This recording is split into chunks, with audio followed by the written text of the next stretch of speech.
Hi friends, அனைவருக்கும் வணக்கம். எல்லோரும் எப்படி இருக்கீங்க ஃப்ரெண்ட்ஸ்? நல்லா இருக்கீங்களா? குழந்தைங்க எப்போவும் இந்த மாதிரி ஒரே பக்கமாக பார்த்துக்கிட்டே இருப்பாங்க. அது ஏன்னு சொல்லி நிறைய பேருக்கு நமக்கே தெரியும். ஏன்னா எந்த பக்கம் சவுண்டு வருதோ, குழந்தைங்க எந்த பக்கம் வந்து நல்லா என்ஜாய் பண்ணுறாங்களோ, வீட்டில் நம்ம விளையாட காட்டுறோமோ அந்த பக்கமே பார்த்துக்கிட்டே இருப்பாங்க.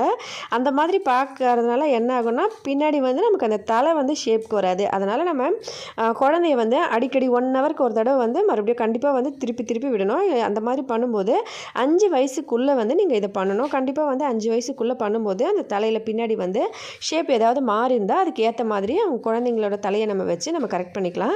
5 வயசுக்கு மேலே ஆனோம்னா அந்த ஷேப் வந்து கொண்டு வர முடியாது. அதோடு வந்து குழந்தைங்க ஒரு வேளை ஒரே பக்கம் பார்த்துட்டு இருக்கும்போது நீங்கள் திருப்பினா அழறாங்க அப்படின்னா, அவங்க கழுத்தில் வந்து ஏதாவது சின்னதாக வீக்கமோ இல்லை கட்டியோ ஏதாவது இருக்கான்னு சொல்லி டச் பண்ணி பாருங்கள்.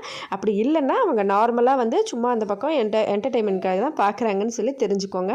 அதுக்கப்புறமா கொஞ்சம் கொஞ்சமாக நகர்த்தி வைங்க. வீடியோ பிடிச்சிருந்தால் லைக் பண்ணுங்கள். நன்றி.